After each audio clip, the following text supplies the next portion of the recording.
Welcome to Comadres y Comics. Comadres y Comics is a podcast hosted by 3 Latina women. We highlight the Latinx presence in the comic book industry as creators, characters, and fans. Join us as we talk chisme, comics, fandom, and beer.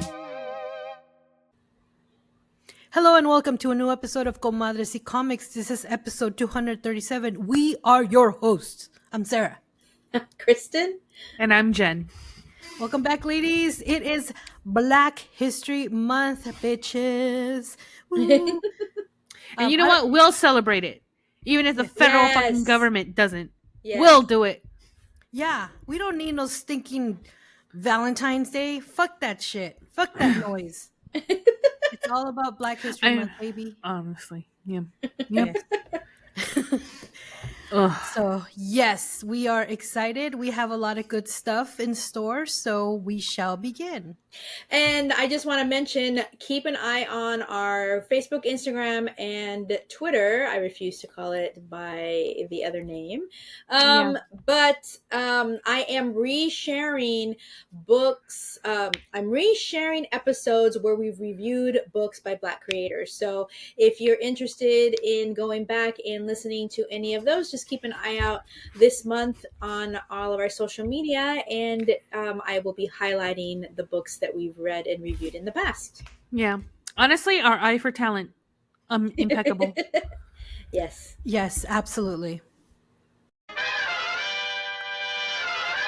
It's time for Chisme de la Semana. Kristen, you have some juicy chisme for us today. I do have juicy chisme, actually. I have 2 pieces of chisme, and I'll start off with the one that, well, they're both comic industry related, but the one that I saw today that I was like, ooh, this is actually really good for our Chisme de la Semana, and it is revolving around hand and feet artist extraordinaire Rob Liefeld. Okay. He has had enough of Marvel. He has come out and publicly said, I will never work with Marvel again. And I'm like, what the heck? Like, what's going on? So I read the article, and pretty much he is saying that he was snubbed at the premiere for Deadpool Wolverine by none other than Kevin Feige himself. That he claims that he was standing foot. He was standing closely to Kevin nearby, a couple of feet away, and that he was ignored. And some chisme within chisme, I've heard that Rob is a little full of himself, and that he definitely is. Okay, I've heard 2 things. I've heard that he's amazing to his fans, and I have interacted with him a handful of times. He actually came and did a show in our original Heidi Ho location, and he was there. He took a picture with me. He took a picture with my little Deadpool that I used to take pictures of all the time around the city, and he was super, super nice. But I've heard that he's not super, super nice to other creators and other artists. In fact, I know of some people personally who said that they've worked with him and they've yet to get paid for the work that they did. Ooh, wow, so this is Chisme. This is Chisme. Hot goss. I can't prove it, but it's Chisme that was told to my own little ears. But this is about the fact that he just has felt like he wasn't given the attention and accolades that he felt he deserved. And more gossip. What is her name? Gail Simone came out today. She shared that article and said, this is really weird because they went above and beyond for me. Not Gail throwing flames into the fire. No, wood to the fire. So, I guess what happened is there was a controversy in the past where they wanted to give the editor of Wolverine co-creator status with Len Wein. I don't know how to pronounce his name, but Wein. Who all these years has been seen and recognized as the sole creator of Wolverine. And I guess before the movie, that this other dude whose name I don't remember, they wanted to add his name as co-creator, and Rob Liefeld kind of wasn't for it and kind of made his opinion known and made a stink about it. And so in this article, which was just kind of rehashing Rob Liefeld's podcast interview, well, it's his own podcast, so he did a whole podcast episode about this. He said basically he made us think about it, and that he thinks that that's why he got shunned, that they didn't like that he basically said, hey, I don't like this, you shouldn't do this, and whatever. So now that he has his little feelings hurt, he is publicly saying he's not ever going to work with Marvel again. So we'll see. I mean, that is cutting off your nose. That is cutting off your feet to spite your body. Whatever the saying is. So, yes. So that is my one piece of chisme. My second piece of chisme is that Eddie and I went to meet with the librarians at the Santa Monica Public Library, and it is official that Santa Monica Comics Company, formerly known as Heidi Ho, will be partnering with the Santa Monica Public Library to hold free comic book day events this year, 2025. Yay! So, how are you getting the comics? we have we've already ordered them through a retailer friend of ours. Ambrose up in Hemet is doing the orders for us. However, there's a little caveat to that, because as listeners may or may not know, the entity that started Free Comic Book Day and provides the Free Comic Book Day books, Diamond Comics, Diamond Distributors. Yes, that's So the fact that Diamond may shutter their doors for good on April 1st does not bode well for Free Comic Book Day books, but we do not know really what's going to happen and how this is all going to play out. Eddie and I do have a backup plan. We have a storage unit full of comic books, so we've already talked to the librarian and told her this may happen where what you ordered is not actually going to be what you get. We might just have to go through, and you'll have comics, no doubt about it, but they just might not be Free Comic Book Day comics. So that part is to be seen, but it's going to be, so what is the first Saturday in May this year? I think it's the 3rd.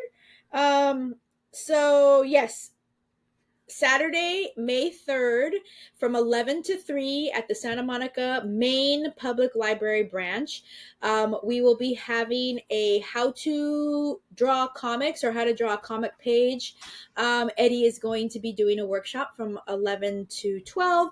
And then we are going to recruit some creators to do like a mini con like we used to do between 8 to 10. And then the library themselves is going to have like little passive arts and crafts type tables. So like making like taking comics and making like a little photo frame, or making a bookmark. I'm not exactly sure what they're going to do. We're going to have a trivia contest.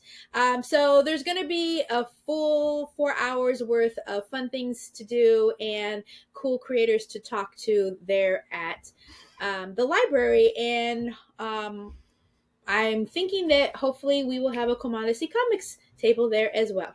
That's Yay! Yes. Shout out to Ambrose. Yes. Yeah. Shout out. So those are my 2 pieces of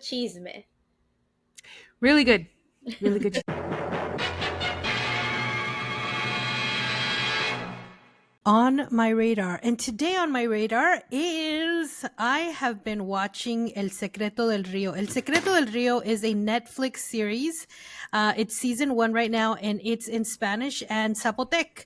And basically, it has a lot of the characters are mushes, which is the third, el tercer género. I don't know how to say it in English. Third gender? Third gender. Thank you, Jen. Yes. So basically, we have the story of a young boy who is visiting his grandmother in this village where they have mushes, and he himself is kind of like trying to figure out his sexuality, which he's very young to figure it out. But I mean, he obviously knows that he's different, and he befriends a local boy who is straight, and there's a lot of dynamic there because the father is very like old school, I guess. Even though this village welcomes mushes and they've lived there for generations, there's a lot of men that are being assholes, and obviously that creates a lot of tension. But there's other parts in this story that has nothing to do with that. It's a really great series. I definitely highly recommend it. You could stream the whole series now on the whole first season at Netflix right now.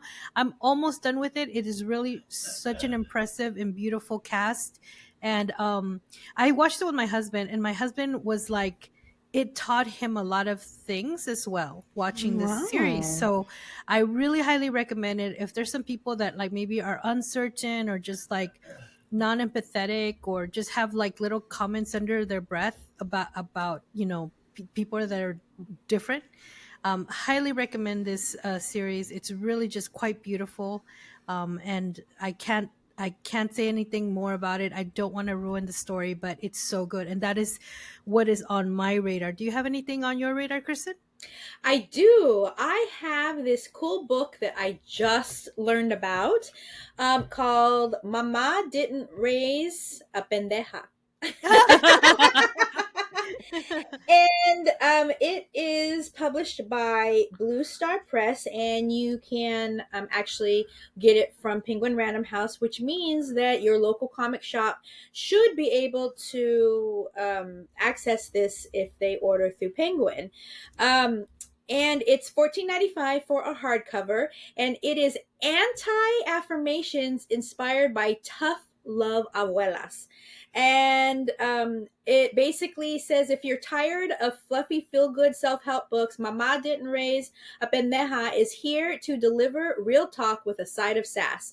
This collection of unapologetically blunt, tough love sayings, anti-affirmations, if you will, draws on generations of Latina wisdom to cut through the noise and offer hard-hitting advice on everything from relationships to careers. It was created by first-generation Latinas Carolina Acosta and Aralis Mejia, and the book captures the no-nonsense guidance passed down from their abuelitas and tías. Mamá Didn't Raise a Pendeja doesn't sugarcoat. It delivers practical life lessons with humor, honesty, and a few verbal slaps of reality. Packed with culturally rich, real-world insights, it's the perfect self-help book for anyone looking to level up without the fluff. So you can probably find this on Amazon, but like I said, it's a Penguin Random House book, so definitely if you can give a local bookshop the business, that would be cool. But I found on Google Books a little like preview that had like the first the intro and the first chapter, but the contents and the different chapters are wisdom, mindset, love and relationships, karma, money and success, self-worth, and I think that one's it. So there's an introduction, and then you get these like little like sayings, and then kind of like after the sayings, kind of what the tia or abuela had to say about that. So like one of the sayings is a burro negro no le busca pelo blanco. And then underneath, it basically says the direct translation is, don't look for a white hair on a black donkey. But the modern translation is, don't waste time looking for the good in something toxic. And then after that, there's like kind of a little bit more in-depth explanation and some things that maybe the abuela and tia said. So there's a ton of those little sayings in those different categories that I read, and I just think it was such an awesome idea. And the fact that this is life lessons passed down from abuelas and tias and mamás is just really a cool idea and very much culturally cool. And I think even for non-Latinas and Latinos to read, but it's called Mamá Didn't Raise a Pendeja. I love it. But you know what would be really cool if, like, let's say somebody like our age or even younger would get a hold of this book and read it with their tia, their mom, or their abuela. Oh, yeah. Because it's in Spanish and then the translation, and they could have a conversation about it. That would be super beautiful. And I think this book could actually inspire kind of these conversations between generations. I think this is super cool. I would love to read this book. It's that time again, my favorite time of all of these episodes, each and every one of them. It's La Hora de la Cervecita. And today we're drinking this Mittpils, Pilsner brewed and dry hopped with Hallertau Miltenfrau. Hallertau Miltenfrau. It's a 5.2 alcohol. It's a pint-sized can, and it's brewed and packaged by Their Dogs Not Exist. Wait, you got to help me with this one. I can't even read it. It says brewed and packaged by There Does Not Exist. That's dogs. in San Luis Obispo. They're dogs. What the fuck? Anyway. So I'm actually looking forward to drinking this. It's a Pilsner. We haven't had a Pilsner in a while. Light, refreshing. I just mentioned earlier that I ate ramen for dinner, and I'm so thirsty because I mean ramen is pretty high in sodium, and so every time I eat ramen, delicious sodium. I'm so thirsty after. Uh-oh. It smells good. Well, I picked this up basically just because of the artwork. Yeah. Yes. As you can tell. Look, is mine is overflowing. Oh, Mine no. too. It's a starry night, and then there's a hooded individual holding a sword, and behind him is a sword in the stone. Yes, it looks like the emperor. But I'm ready to drink this. It looks like a tarot card. It does, doesn't it? Yeah. I got this fancy Delirium Tremens. Look how glass. light that is. I can basically see your face through the glass. And it has a little elephant. Oh! Is that the one you got in Hanford? Yes, that's the one. So, salud, ladies. Salud. Okay. Salud. I have so much wow. foam. I love this. I'm liking it. It's very refreshing. It's you know what? It tastes like it came out of the tap, honestly.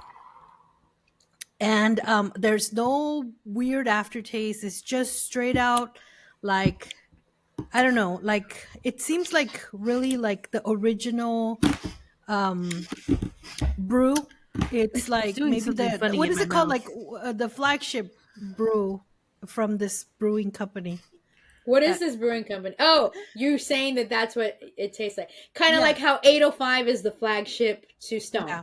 Yes, exactly. Is that really a fair comparison? I mean, it's I mean, that's kind of what we're just defining as a definition, but not necessarily a fair comparison at all. This is, I think, superior, honestly. It's very light. It is very refreshing. There's not a lot of flavor to me, actually, though. I would not poo-poo this to be given again or to drink it again. But I don't know if it's because mine was sitting out for a while and it kind of warmed up a little bit or what. But there's no hoppiness to it, which is a Pilsner that's not unusual, but I've had Pilsners that are so flavorful. And this just isn't to me. It's very bland. I think it's very so to me it tastes like like there's water, right? But this one is kind of like flavored water. Like there's a beer flavor to this water, but it's not diluted water flavor beer. There's a weird flavor to this. I don't know. I just know that I like it. I do like it. I don't dislike it, but honestly, I feel like a Modelo has more flavor than this does. See, that's where I disagree. I think the Modelo has a little bit of that kind of old sitting there in a package for a long time before you actually get to swallow it. Whereas this seems That's like canned it's like Modelo. tap. Well, I was gonna say the exact same thing, Jen. You are on my same wavelength. Because Modelo's one of the only ones that I drink, and I only drink Modelo from a fucking glass. Yeah, I'll drink it. I'll drink it from the tap or from a bottle, but not a can. Yep. Mm-hmm. There's a big difference. Tiny. Anyways, this is doing something weird in my mouth. I don't know what it is. Hold on. One more sip. And I actually enjoy a little foam on it. I really do. And the carbonation is not too heavy. It's pretty standard. Pretty good. I mean, it's a good beer for a hot summer day. Yes, definitely. I would want to drink this cold out of the ice chest. I think I probably even would prefer it in a glass than in the can. But it's just not anything special to me. Like, for me, Pilsners, you have to be a step above the norm, which is like Corona and Modelo and Budweiser and Coors and all those. Those are all Pilsners. And those all taste like, steps above nothing. Water to nothing. Modelo to me has flavor. Dos Equis has some flavor. Pacifico has flavor. But this doesn't have a lot of flavor to me personally. So I wouldn't not drink it, but it just isn't the best Pilsner I've ever had. Oh, no, I'm not saying I know what this reminds me of. Okay, what does it remind me of? Or at least the taste that I'm getting. Have you ever been on aluminum foil? Oh, no, don't tell me that. That's what. Who would find aluminum foil?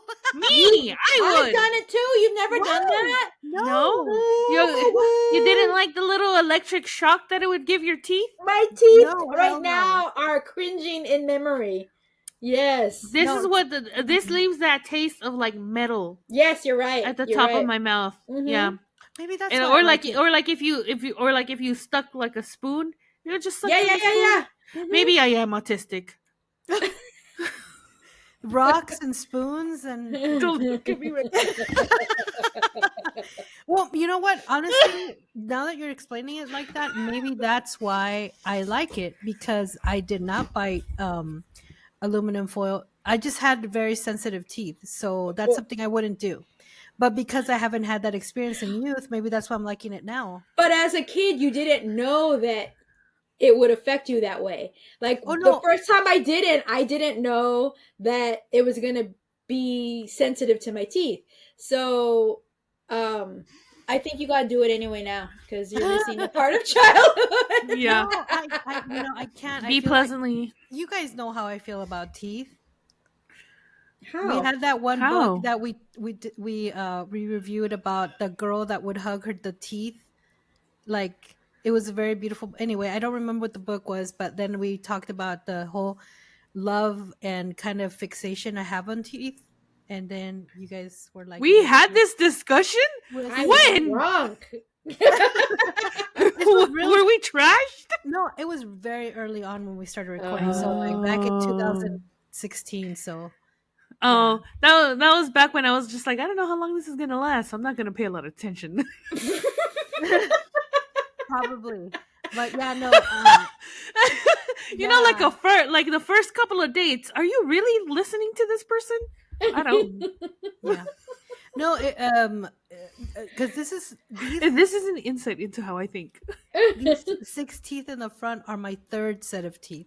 So I lost my baby teeth, and then I lost my permanent teeth, and my mom was going to take me to get false teeth, and then the dentist said she's growing a whole new set of teeth. You are a mutant. I know. And so the problem was I only lost the 4, so the colmillos, the fangs, they grew on top of each other. I That's had why I that wore too. braces. I wore Me too. braces for like 4 or 5 years. Yeah. So that's why I Shit. have a lot of like feelings around teeth. I had that too, where my canines grew in on top of my other ones, and they had to pull them and then bring them down with. But I am also a tooth mutant. Most people I knew have this about Kristen. 4 teeth in between these 2 pointy ones down here, and I only have 3. You're a mutant. Uh-huh. See? But anyway, All that my teeth is to are say here. that's why I didn't do anything crazy with my teeth after that, like biting metal or stuff like that. Like Here, like these are the last set of teeth I got.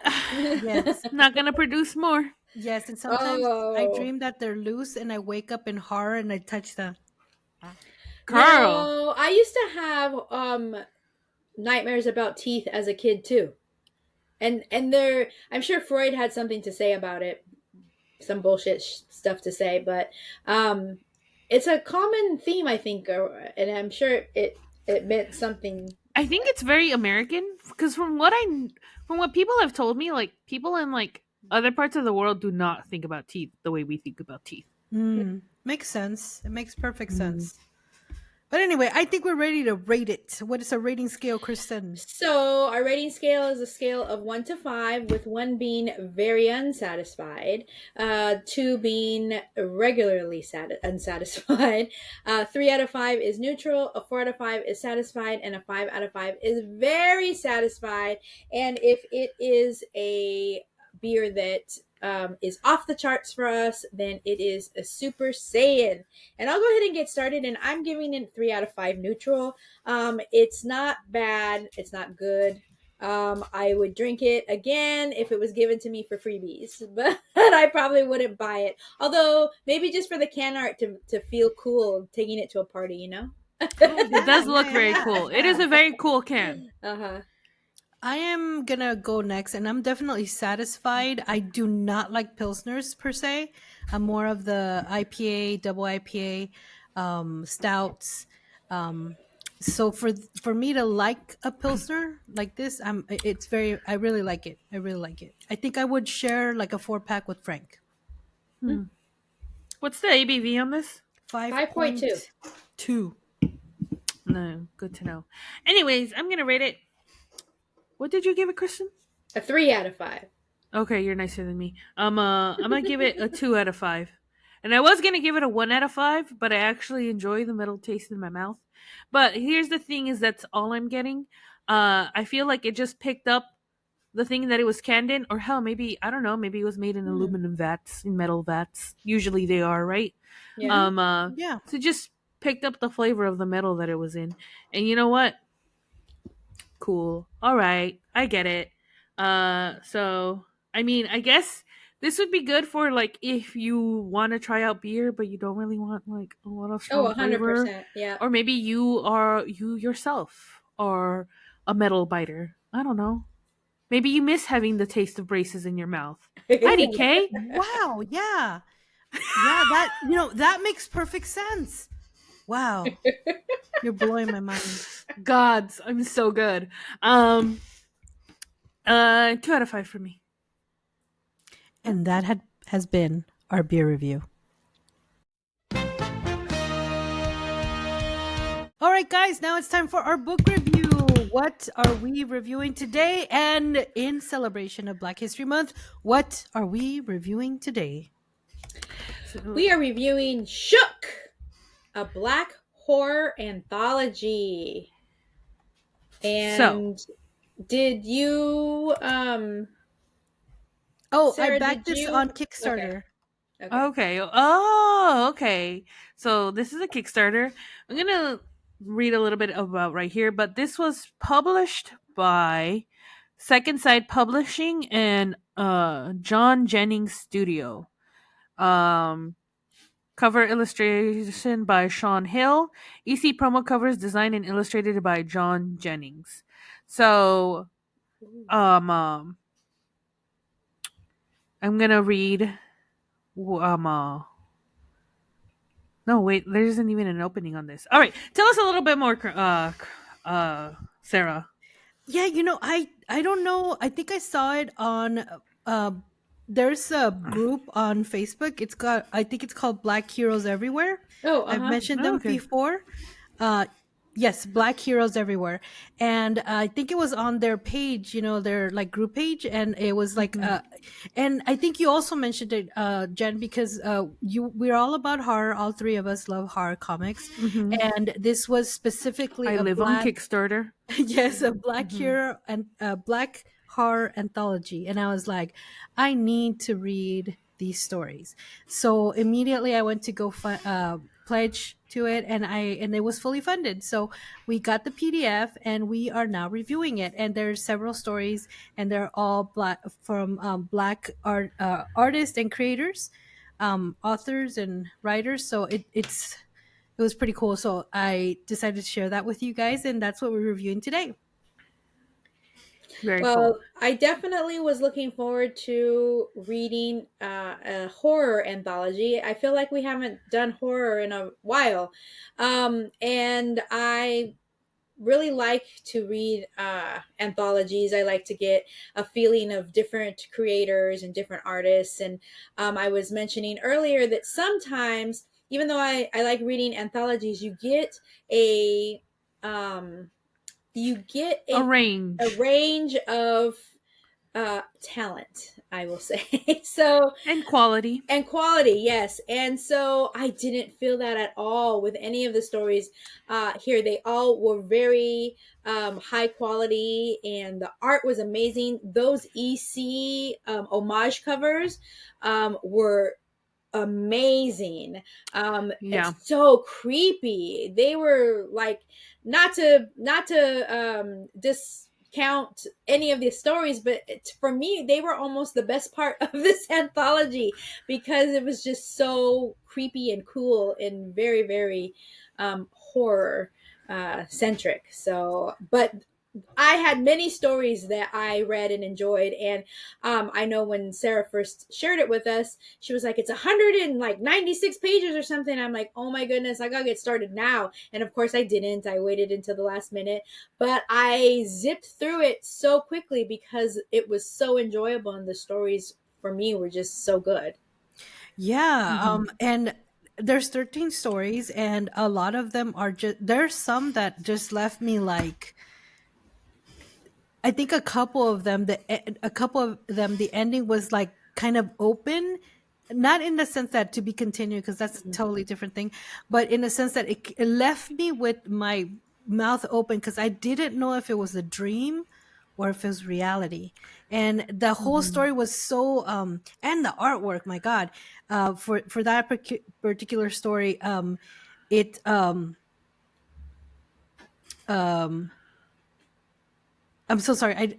Sorry. Just continue with. I'm just trying to put my ideas together. But um, basically, there's a patient who escaped, kind of like being in a mental hold, um, and so when we see him again, he is with his family, and he has them held hostage, and he's telling the story, this really fantastical story, and they don't believe him because he was on drugs, and he had a lot of hallucinations while he was on drugs. But the ending of that, you're just left like, it almost reminds me of like sort of that kind of weird feeling you get at the end of a Twilight Zone episode, when you're just like, Mm-hmm. what the fuck just happened? But it was just so like really amazingly written. It was just super cool. I think it's The Last Night in Waverly, that one was, which I thought was really amazing. The Last March was basically like these racist assholes that were trying to lynch a man, and Mm-hmm. the whole thing gets turned up on them, and it just becomes like a horror, fantastical, beautiful, lovely story. I loved it. It was so great. Um, One of my favorites for me was Lady of Rage, and that was basically like it was like centered in domestic violence, which was a little bit cringe, but just the execution of the story was freaking magical, and the end was so chef's kiss. My God, that was gosh. I mean, I was like, God, I wish that were true, like in real. And The Hill, which is the first one, which is they were talking about the god Pan, which is kind of like remind me of Pan's Labyrinth, kind of like the god itself.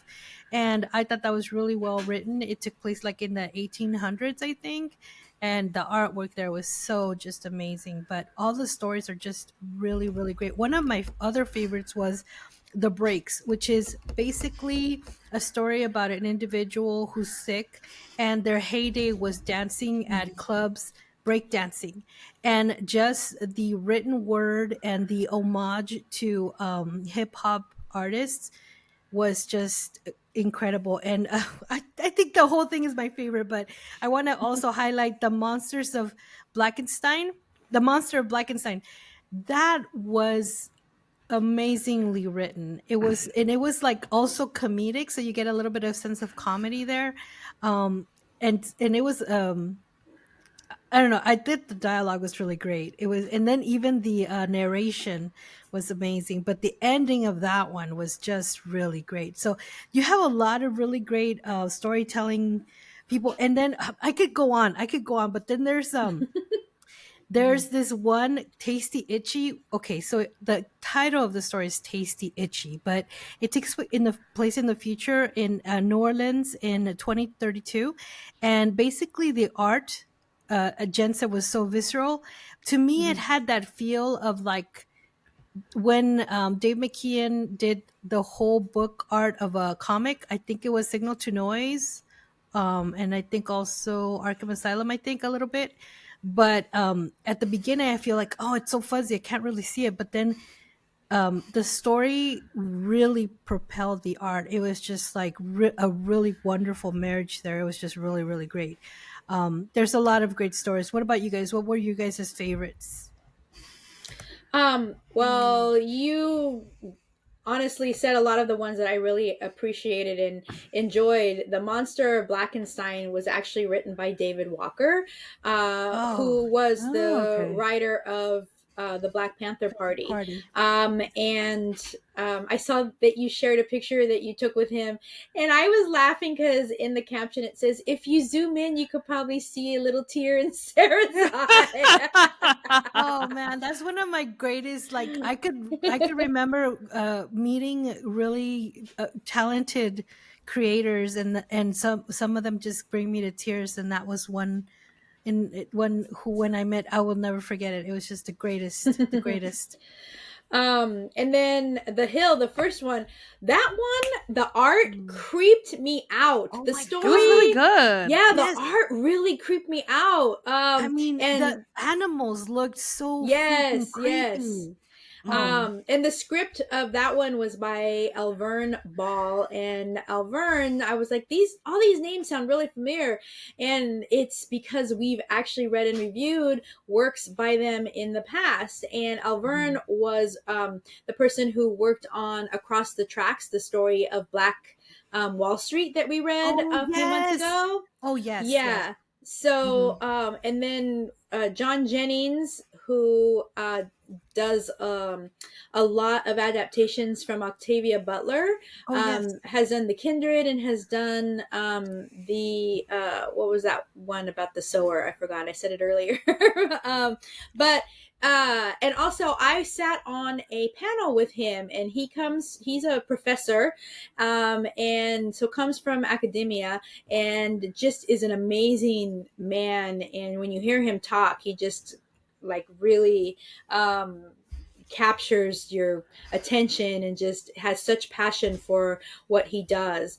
And so he has a couple of stories actually in here. And then the last one was not the last one, but The Last Night in Waverly is by Brandon Easton. And Brandon actually worked on Watson and Holmes, another book that we read and reviewed, I think probably last year for Black History Month. month. Yeah. Yeah, Mhm. but so there's a lot of names on this anthology that we recognize because we've read and reviewed things, and then just also a lot of names that definitely are going to be up and coming if they haven't already been, because all the stories were just so amazing. And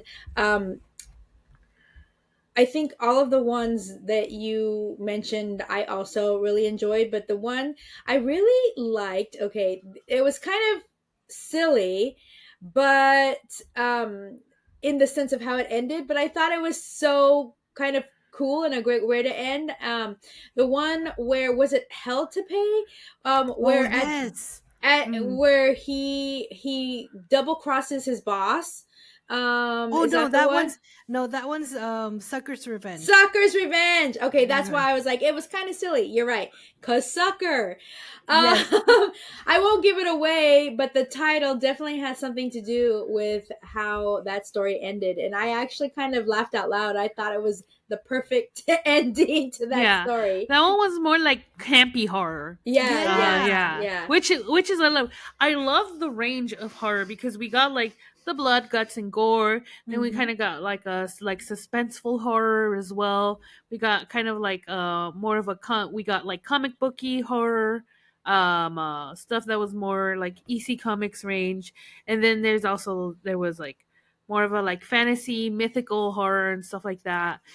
There was a lot of range in this, and like you said earlier, Kristen, the quality, all of it is so good. The artwork, the coloring, the stories. There was a few that I was like, I really liked Ezra the Hunter one. Like the artwork for it was really good. That one really stood out to me. Oh But yes, it's also I the one that loved it. ended in a to be continued, and I was just I like, know. when it said to be continued, I was just like, did you even need to bring it up? I know. It's Like you could have Left it. You know Yeah. what I really loved about that one is it gives us a little glimpse of a part of his past when he gets married and has children, and I was like, and to be continued. What? I want more. Yeah, and I was just all like, and I mean that makes like a whole like, oh well, this is like a in production kind of thing. Here's a taste of like my original OC, do not steal. But I think, and I had said this earlier too, but I mostly skimmed it, because I'm really tired after work. Okay, Don't judge her. yeah, don't judge me. But I did try to read like ones that caught my attention immediately, and it was pretty hard because there was some like our words. I know the itchy, the horror, the tasty Itchy. tasty itchy. Yes, that one. Yeah, that one was really good. It's really funny because I brushed over the first one, but I kept going back to it because I was just so like, this artwork, like you had said, Kristen, was like it was like unsettling, but still like really good. And I, as is prone to me, I like zeroed in on the pan figure too that was in it, and I was just like, yes, mythology, hell yeah, my forte. And that one, I really enjoyed that story too. Yeah, and I actually wanted to ask you about the removers with the Nephilim. The Nephilim, yeah. Yeah, I was like, okay, I know Jen's gonna know this character. Yeah. And even when you said it, I was just like, oh yeah, I know what a Nephilim is because I used to be Catholic. And obsessed with it. So, you know, trauma. But I was like, this has to be like something, either in mythology or like religion. And I know Jen's gonna know about it. I wish it was a little bit longer, but it was good. Do you know what it reminded me of? Do you remember that really bad movie, Legend? Yeah. Okay. With Legend. was it called Legend? I Am Legend? No. No, not I Am Legend. Legend with Tom Cruise? No, not Legend with Tom Cruise. Not Legends of the Fall. No, not that. It was like, oh god, the plot was like the it wasn't the Antichrist. It was like the second Okay. the second coming of Christ was being like the lady had like she was like about to pop. And so hell decides to open the gates and try to hunt him down and kill the second coming of Christ. Is this one So with Demi Moore? is it Demi Moore? I don't remember. There was a blonde though. Okay. I'm lost. And then they made a like the movie was like bad, but I really liked it. But everybody kept saying like how really bad it was. And then they made like a TV series out of it that was like really good. Oh, I don't know. Okay, What now I was gotta it? look into it. I know. It gave me those vibes. Okay. Got it. Now I have to look it up. Yes, exactly. Well, anyway, I think we all loved it, and I think we all feel shooketh. I've always wanted to say that. So what is our rating scale, Kristen? So we have a rating scale of 1 to 3 conchas, where 3 is the most conchas that Jen's mom ever let her eat in one sitting. So that was the best. That was the height of amazingness. If we feel like a book is off of our scale, so good, we'll share a personalized rating. And I just want to share before we rate that even though Sarah backed this and received it through Kickstarter, it already is available through Amazon. So if you're interested in purchasing it, you can purchase it through Amazon. And if you want to do a little bit more in-depth research, you probably could find where you can purchase it without giving Amazon any of your money. So I am going to give it the whole panaderia. I really enjoyed it. We all know that horror is all of our we all have an affinity for horror. It's my favorite genre of storytelling, and I was looking forward to this, and it did not disappoint. I am super going to actually go back and read it, not on my phone screen, but on my computer, and get the entire visual of the pages of all of the stories and all of the amazing art. So I am giving it the whole panaderia. Yes, this is Sarah, and I am also giving it the whole panaderia. I really love this book. I'm so glad I backed it. I'm just now thinking that I wish I had the actual physical book. So I'm going to go out there and find the book, the physical copy, share it with friends. It's going to be great. I love it. It was so amazing. The artwork, oh my God. Can't talk.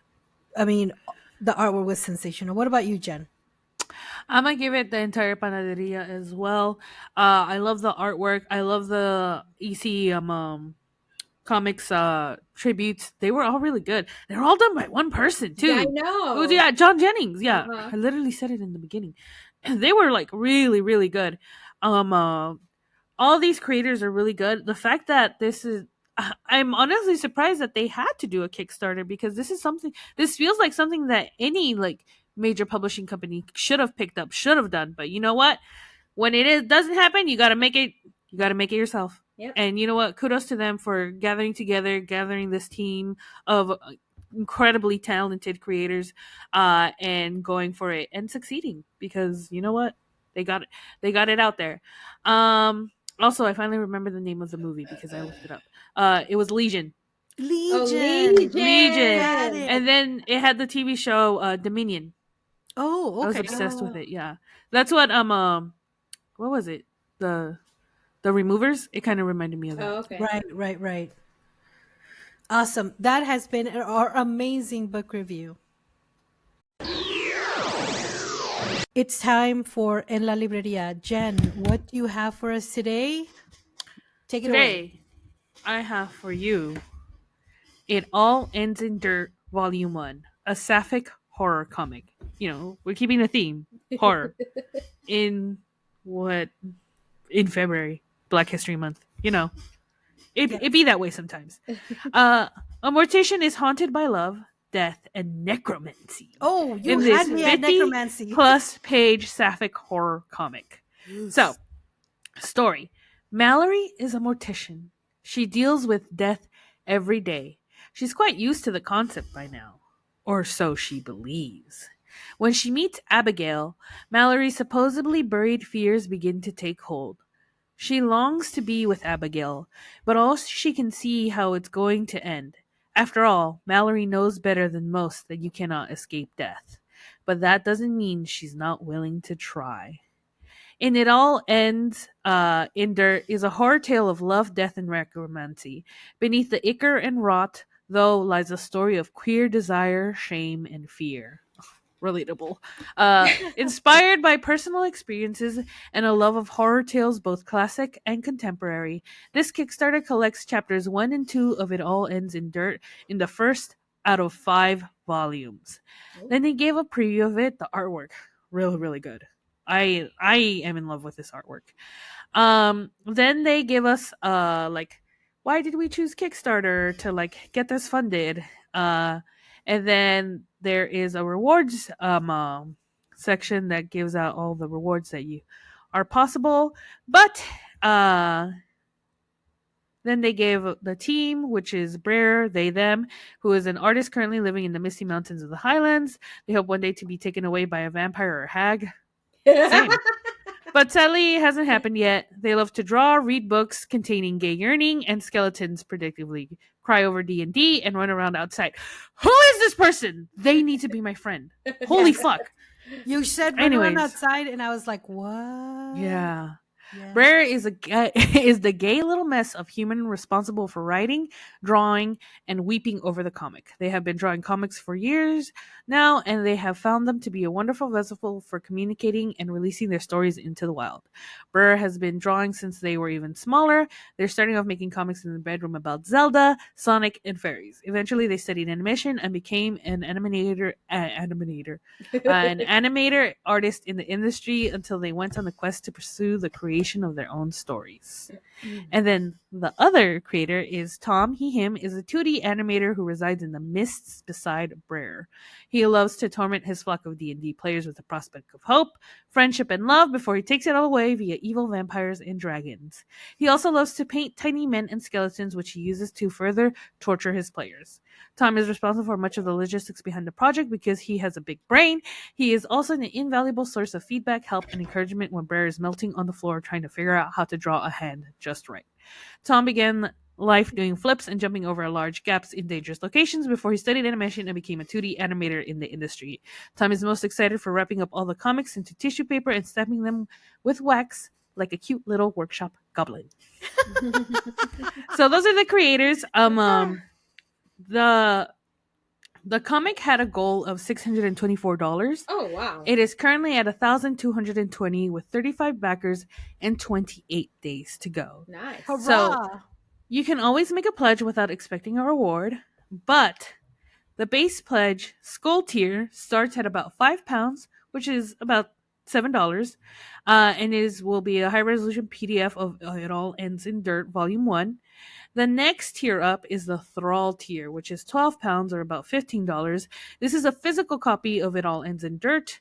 And it will also include the PDF. The Mortician tier is also £15, which is about $19.